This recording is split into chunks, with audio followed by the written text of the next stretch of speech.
palavra de Deus para nós aqui hoje, Eclesiastes, capítulo de número 3. O livro de Eclesiastes é um livro interessante, porque ele é um livro que trata de diversos aspectos da nossa vida, no que diz respeito a uma vida de sabedoria, uma vida de entendimento e, por que não dizer, uma vida de discernimento.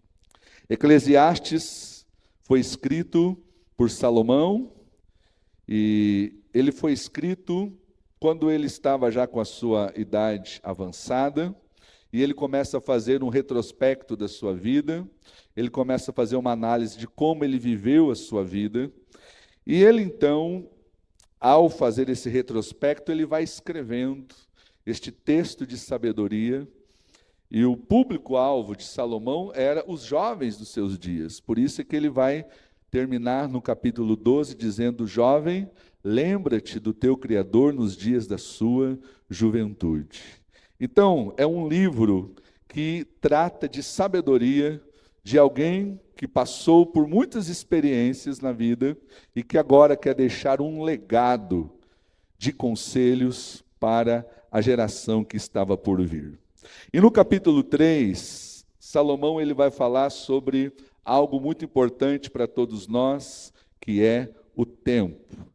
E aqui eu sempre tenho falado sobre o tempo, sobre a importância do tempo, sobre o limite do tempo e sobre a necessidade de termos sabedoria para vivermos o tempo que Deus nos dá para vivermos. No Salmo de número 90, Moisés diz: ensina-nos a contar o nosso tempo, os nossos dias, para que a gente viva ele com sabedoria. Mas no capítulo 3 de Eclesiastes, no versículo de número 1, é talvez o texto, ou é o texto bíblico que mais fala sobre o tempo.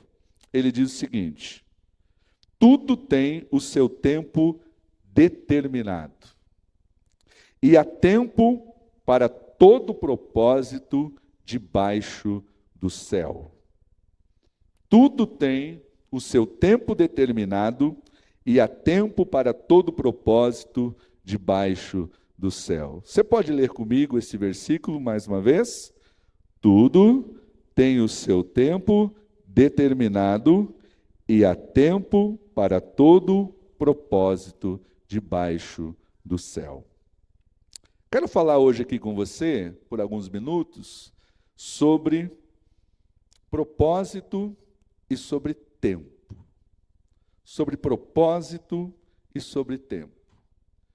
E dizer que para todo propósito existe um tempo determinado. Por que eu quero falar sobre propósito? Porque essa é uma das palavras da moda hoje em dia. A gente ouve muito falar sobre propósito. Está na moda falar sobre vida com propósito, igreja com propósito, vocação com propósito, carreira com propósito, empresa com propósito. No mundo corporativo hoje, aqueles que trabalham com planejamento estratégico nas grandes empresas, nos processos de gestão, a primeira coisa que eles querem definir, antes de definir o que as empresas farão, os especialistas na área corporativa, eles estão dizendo que uma empresa, para ter sucesso, ela não pode apenas oferecer produtos e serviços. Ela precisa, antes de oferecer o que ela tem para oferecer, definir qual é o seu propósito da sua existência, o propósito pelo qual ela existe, o propósito pelo qual ela oferece aquele serviço ou vende aquele produto. Na questão corporativa e empresarial, é muito interessante que cada uma das empresas, através dos seus fundadores, possam definir o seu propósito.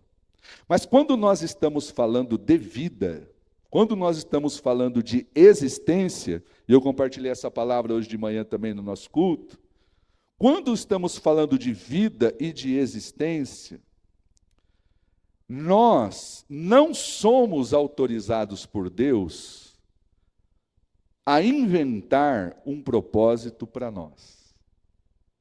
No que diz respeito à vida e à existência, Nós não somos autorizados por Deus a inventar um propósito para nós. E aí, pastor, como é que fica então essa questão de propósito para nós que conhecemos a palavra, que conhecemos o Evangelho? Se a gente não pode inventar um propósito, então eu vou viver uma vida sem propósito? Absolutamente não. A diferença é que para nós não inventamos um propósito. Nós vivemos o propósito que Deus já tem para nós. Esse é o ponto de partida, queridos. Porque há um propósito de Deus para a sua vida em nome de Jesus. Há um propósito de Deus para a sua vida. Há um projeto de Deus para a sua vida, ancorado na eternidade. Deus estabeleceu propósitos eternos para nós. Então eu gostaria de falar com você aqui hoje um pouco sobre essa questão do propósito, e não o propósito que a gente tem, é o propósito que Deus tem. E com essa palavra eu quero ajudar a orientar a sua vida nos próximos passos da sua existência, nas próximas etapas dos sonhos e dos projetos que você tem. E por favor, não é proibido ter sonhos, não é proibido você ter projetos, mas eu e você precisamos entender se Deus é que está nos dirigindo para estes sonhos, se é Deus que está nos dirigindo para esses projetos. E eu quero começar dizendo, dentro desse contexto, que nós, de alguma maneira, fomos treinados a ler a Bíblia como um livro fragmentado.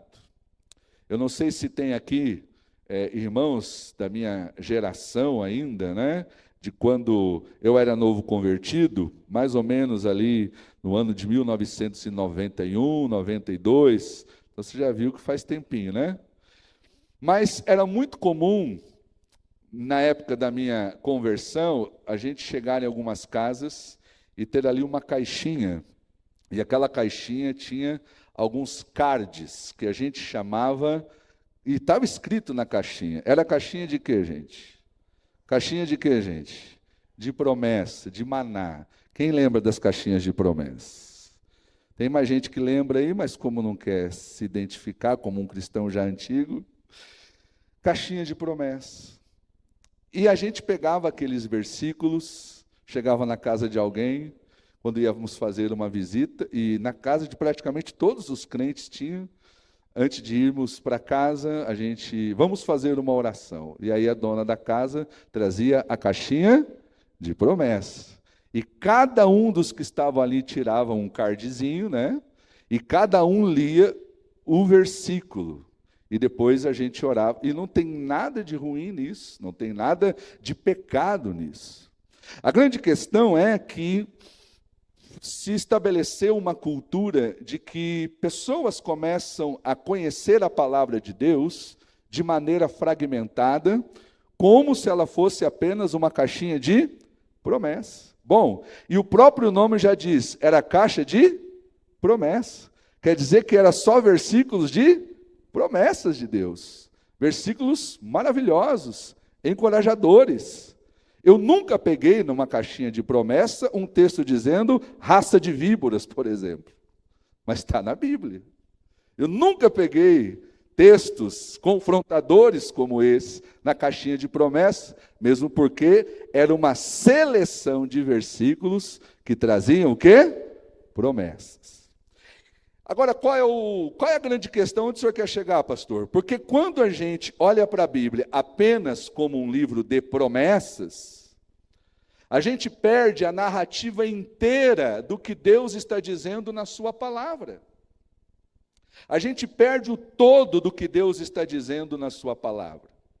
E quando eu conheço a palavra de Deus de forma fragmentada, apenas pensando, selecionando os versículos que me encorajam, que me fazem bem e que me entusiasmam, o que acontece com a minha espiritualidade? ela é uma espiritualidade extremamente seletiva. É como se fosse um buffet livre, que eu vou me servindo daquilo que eu gosto e daquilo que eu não gosto, eu não trago para a minha vida. Agora, qual é o problema disso, pastor? É que quando eu trato a palavra de Deus apenas como um montante de versículos que eu posso escolher, eu vou querendo traçar o meu destino e eu vou querendo enquadrar ou encaixar Deus no meu destino, no meu projeto, nos meus sonhos e nos meus propósitos. Mas o grande problema é, queridos, que nós não podemos domesticar Deus. Nós não podemos selecionar o que de Deus recebemos e o que dele rejeitamos. E muito menos nós podemos estabelecer um destino para nós e querer encaixar o Deus Todo-Poderoso, Criador do Universo, dentro da minha história. Não é Deus que se encaixa na minha história, é a minha história que tem que se enquadrar na grande história de Deus no universo. Aleluia. É a minha história que tem que se encaixar na grande história de Deus. E aqui é o primeiro ponto que eu quero que você saiba em relação aos propósitos de Deus para a sua vida. Eles são infinitamente superiores aos propósitos que você tem para você. Abra sua Bíblia comigo no livro do profeta Isaías, capítulo de número 55, e vamos ler este texto da palavra de Deus. Isaías, capítulo 55, a partir do versículo de número 6. Isaías 55 e 6, o profeta está aqui trazendo para nós uma convocação. E ele está dizendo: buscai ao Senhor enquanto se pode achar, invocai-o enquanto está perto. Por que enquanto se pode achar? Porque vai ter um dia que vão querer buscar ao Senhor e não o acharão. Por que invocar enquanto ele está perto? Porque um dia vão querer invocar o Senhor, mas ele estará longe. Então o texto está dizendo: aproveite a proximidade, a disponibilidade de Deus para você hoje, em nome de Jesus. Versículo 7. Deixe o ímpio o seu caminho, e o homem maligno os seus pensamentos. Homem ímpio tem um caminho, homem maligno tem os seus pensamentos. Só que o caminho dos ímpios e o pensamento dos malignos não se encaixa no projeto de Deus. E aí ele está dizendo o seguinte: como o caminho do ímpio e o pensamento dos malignos não se encaixa nos projetos de Deus, esse ímpio precisa se converter. Deixe o ímpio o seu caminho e o homem maligno os seus pensamentos e se converta ao Senhor. Se converter significa mudar a direção, dar meia volta, parar de ir no caminho aonde está e se voltar para Deus. Porque todo aquele que se volta ao Senhor, ele se compadecerá dele. Torne para o nosso Deus, porque o nosso Deus é grandioso em perdoar. Agora não para por aí, o versículo 8 diz: por que eu devo deixar os meus caminhos? Por que eu devo deixar os meus projetos pessoais, existenciais, e se converter ao Senhor? E o versículo de número 8, Deus está dizendo: porque o que eu tenho para você é infinitamente superior ao que você está querendo para você. Eu sei que você quer coisas boas para a sua vida. Eu sei que você quer realizações para a sua vida. Eu sei que você quer ser uma pessoa feliz e não há nenhum problema com isso, eu também quero. Mas independentemente de qual seja o projeto que você tem para você, o de Deus é melhor. Independentemente do plano que você estabeleceu para você, o de Deus é melhor. Independentemente do destino que você escolheu para você, o de Deus é melhor. Agora, eu tenho liberdade de escolher os meus sonhos, projetos e destinos? Tem. Qual é o problema, pastor? É que a gente vai viver uma vida impostora. A gente vai viver uma vida que não foi projetada para ser vivida. E pode ser que no final a gente se frustre, olhe para trás e tenha essa sensação de Salomão, que se pudesse voltar, faria muitas coisas diferentes. O que o Espírito Santo de Deus está nos dizendo aqui, nesta noite, para mim e para você é: o que Deus tem para você é infinitamente superior ao que você já estabeleceu. Porque os meus pensamentos não são os vossos pensamentos, nem os vossos caminhos, os meus caminhos, diz o Senhor. Verso 9: porque assim como os céus são mais altos do que a terra, assim são os meus caminhos mais altos do que os vossos caminhos, e os meus pensamentos mais altos do que os vossos pensamentos, diz o Senhor nosso Deus. Glória a Deus, queridos. Como é maravilhoso saber que Deus, Ele não quer ser um estraga-prazer dos nossos sonhos. Ele não quer ser um estraga-prazer dos nossos projetos, muito pelo contrário. Ele está dizendo o seguinte: se você abraçar os meus sonhos e os meus projetos para você, eu vou potencializar e muito aquilo que você está sonhando e desejando para você mesmo. Mesmo porque, antes de você nascer, eu já tinha um projeto para a sua vida. Glória a Deus. Então, a primeira coisa que eu quero que você guarde: o propósito de Deus é infinitamente superior ao seu propósito. Vamos para Romanos, capítulo de número 8, que o apóstolo Paulo ele vai falar sobre isso aqui também, que é o segundo aspecto do propósito de Deus para a sua vida. Romanos, capítulo de número 8, versículo de número 28. Romanos, capítulo 8, versículo de número 28. Primeira coisa, o propósito de Deus para a sua vida é infinitamente superior ao seu. Segundo lugar, e preste atenção nisso, nenhum desafio existencial que você passar na sua vida, que você enfrentar na sua vida, é maior do que o propósito de Deus. Nenhum desafio é maior do que o propósito de Deus. Mesmo que você não entenda, mesmo que você chegue no momento e você diga: Deus, eu não estou entendendo nada. Jesus disse: o que eu faço não entendes agora, compreendê-lo-ás depois. E muitos dos desafios que nós enfrentamos na nossa vida são processos de aperfeiçoamento que Deus está trazendo para nós, para nos impulsionar para o propósito que Ele tem para nós.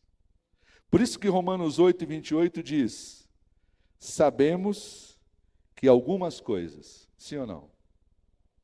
Sabemos que quase todas as coisas, sim ou não? Não. Sabemos que todas as coisas. Nós sabemos que todas as coisas. A minha versão diz: contribuem juntamente para o bem daqueles que amam a Deus. Isso aqui é importante. Paulo não está dizendo que todas as coisas contribuem para o bem daqueles a quem Deus ama. Porque amar, Deus ama todas as pessoas.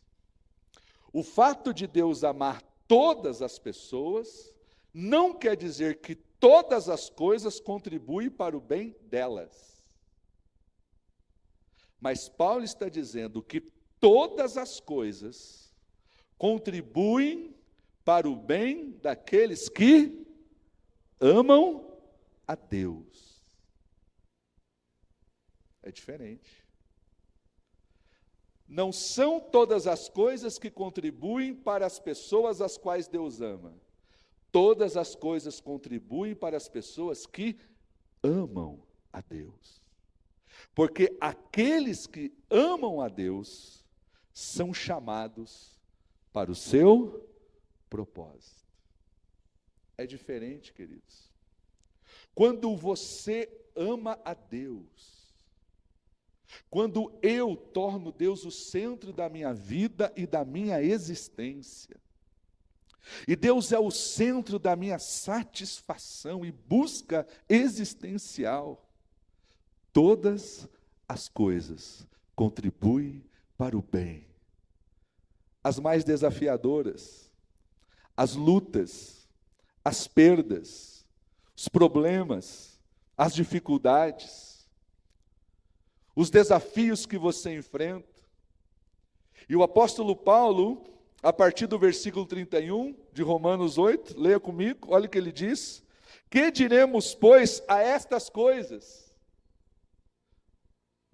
Sabemos que todas as, vamos lá, gente, todas as coisas.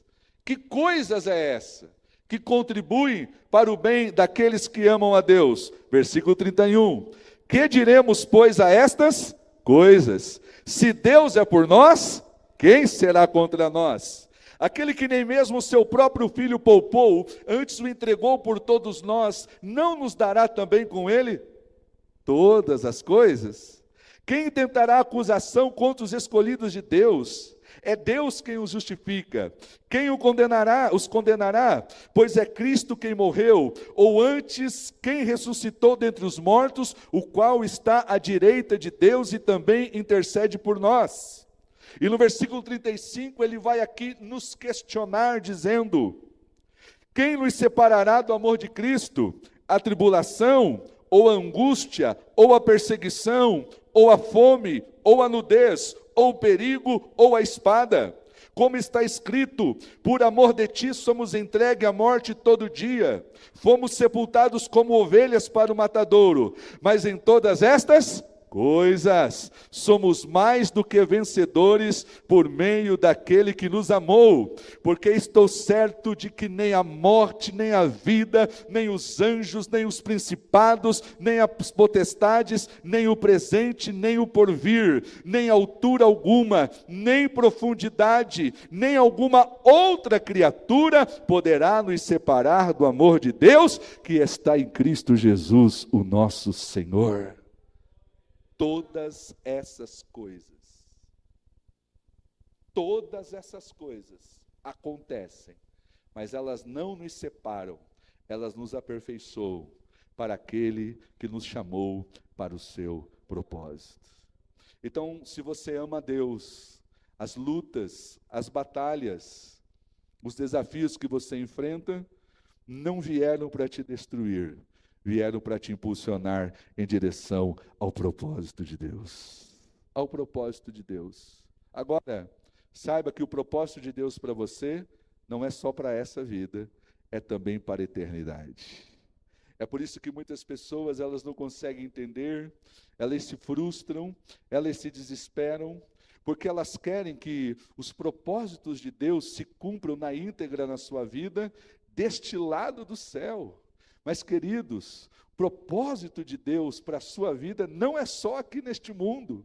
O propósito de Deus para você não é a curto prazo, nem médio prazo, nem a longo prazo. O propósito de Deus para você é para um prazo eterno. Aqui é só um ensaio para a vida que viveremos com o Senhor na eternidade. Então, o propósito de Deus é muito maior do que você pode imaginar. Então, primeiro, o propósito de Deus é superior a qualquer propósito que você tem. Segundo, nenhum desafio da sua vida pode ser forte o suficiente para te separar do propósito de Deus. Para concluir, em terceiro lugar, o propósito de Deus, ele nem sempre vem do jeito que você quer. Amém, gente? O propósito de Deus, ele nem sempre vem do jeito que você quer. Aliás, na grande maioria das vezes, não vem do jeito que a gente quer. Abra sua Bíblia comigo em Jeremias, capítulo de número 1. Jeremias, capítulo 1. Eu vou encerrar com esse texto. O propósito de Deus, na maioria das vezes, não vem como a gente quer. Por isso que eu sempre digo, gente, nós não podemos nos iludir com Deus. Nós não podemos nos iludir com Deus, achando que Deus é um gênio da lâmpada, achando que Deus é um Papai Noel, achando que Deus é alguém que está sempre à disposição para nos entregar presentes. Deus não te entrega presentes, Deus te entrega propósitos. E os propósitos nem sempre vêm embrulhados na caixa de presente que a gente gostaria. Nem por isso Deus é um estraga-prazer. Nem por isso Deus é alguém que não quer te ver feliz. Nem por isso Deus não quer ver você uma pessoa realizada. Mas o que nós precisamos aprender, que não há realização na vida maior do que viver aquilo que Deus tem para você. Não há realização na vida maior. Porque no fundo, gente, o nosso coração, no nosso espírito, há uma sede, há um desejo, há uma atração por um propósito maior. E quando você encontra em Deus esse propósito, há um nível de satisfação existencial tão grande, que você olha para o propósito de Deus, mesmo que ele não venha na embalagem que você idealizou ou sonhou, mas quando você começa a se entregar a Ele, a viver este propósito que Deus tem para você, há uma satisfação interna tão grande, que nós somos como o apóstolo Paulo, que disse: para mim, o viver é Cristo, e o morrer é lucro. Porque se eu viver, viverei para Ele. Se eu morrer, estarei eternamente com Ele. O apóstolo Paulo, ele sabia o seguinte: para mim tanto faz se eu estiver nesse mundo ou na eternidade. Eu já estou crucificado com Cristo. Por isso já não sou mais eu quem vive, mas é Cristo que vive em mim. Jeremias capítulo 1, versículo de número 4. Eu confesso que eu lutei com esse texto durante boa parte da minha vida. Porque eu sou uma pessoa que sempre quis ter autonomia. Sempre quis ser dono do meu nariz. Sempre tive dificuldade em ser mandado. Gosto muito de mandar. Mas um dia eu me encontrei com o Senhor. E era como aquele encontro de Paulo no caminho de Damasco. Eu já estava com boa parte da vida assim planejada, sonhada, projetada. E Saulo, o dia que encontrou com Jesus, caiu do cavalo, diz a Bíblia. E ali Deus mudou a vida dele por completo. Gente, pessoa arrogante, prepotente, que acha que tem tudo sob controle, fica tranquilo que geralmente cai do cavalo. E é nessas horas que o Senhor se apresenta. E eu lutei muito com esse texto porque eu sonhava, eu projetava coisas para a minha vida. Mas um dia o Senhor me trouxe para esse texto que diz assim: assim veio a mim a palavra do Senhor dizendo: antes que eu te formasse, no ventre eu te conheci. E antes que saísses da madre, te santifiquei, e as nações te dei por profeta. Eu lutava com esse texto porque eu dizia assim, por que Deus não me dá a autonomia de escolher? E o que o Senhor disse, não, eu te dou a autonomia de você escolher, você pode viver o que você quiser. Você pode escolher o caminho que você quiser. Mas se você escolher o seu ao invés do meu, você vai viver uma vida impostora. Antes que eu te formasse no ventre, eu te conheci, Jeremias. E antes que saísses da madre, eu te santifiquei, e as nações te dei por profeta. Propósito está estabelecido. Só que nós apresentamos desculpas para Deus. Verso 6. Então eu disse, Senhor Jeová, eis que eu não sei falar porque eu sou uma criança. Mas Deus não aceita as nossas desculpas. Mas o Senhor me disse, não digas eu sou uma criança, porque aonde quer que eu te enviar, irás. E tudo que eu te mandar, você vai falar, porque esse é o propósito que eu tenho para você. Agora você pode abraçar ou não. Você pode segui-lo ou não, é uma decisão sua. Mas eu já estou te dando as diretrizes. Versículo 9, e estendeu o Senhor a mão, tocou-me na boca e disse-me, o Senhor, eis que ponho as minhas palavras na tua boca. Tudo que você precisa, Deus, Ele dá para você. Agora aqui está o desafio. Jeremias hoje, do ponto de vista de sucesso humano, seria um fracasso. Porque propósito de Deus, a métrica do sucesso no propósito de Deus é diferente, gente. Nós medimos sucesso por resultados, admiração, validação, desempenho. Deus, Ele mede o nosso propósito pelo quanto o nosso propósito glorifica a Ele. E Deus está dizendo para Jeremias, mas eu já vou te adiantar, que esse ministério, que esse propósito que eu tenho para você, não é glamouroso. Não vai ser um mar de rosas, Jeremias. Você não vai ter milhões de pessoas te seguindo no Instagram. Inclusive, você não vai ser uma pessoa nem popular. Profetas, os falsos profetas, não vão gostar de você. Os sacerdotes não vão gostar de você. Os políticos não vão gostar de você. Os politicamente corretos vão detestar você. Mas eu preciso de alguém como você. Porque esta nação está precisando de alguém. E eu estou chamando você. Mas o Senhor está me chamando para quê, Deus? Versículo 10. Eu ponho você neste dia sobre as nações e sobre os reinos, para arrancar, para derrubar, para destruir e para arruinar. O que você acha desse propósito? O que você acha desse propósito? Maravilhoso? Sim ou não?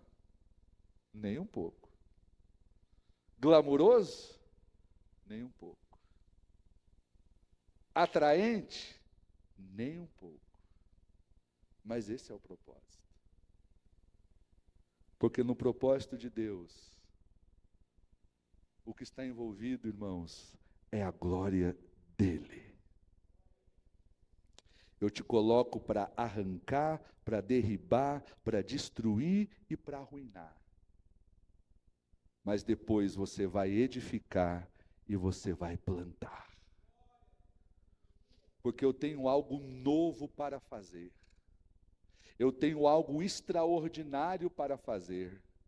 Mas eu não vou plantar e não vou edificar sobre o que já tem. eu preciso primeiro desconstruir, Jeremias, para depois construir e edificar. Há coisas na nossa vida, queridos, que antes que Deus plante e edifique, precisa ser arrancado, derrubado, destruído e arruinado. Deus não constrói em cima do que você já construiu. Deus só constrói em cima daquilo que Ele quer, a partir do zero, reconstruir na nossa vida. Amém, queridos? Vamos ficar em pé, nós vamos orar ao Senhor.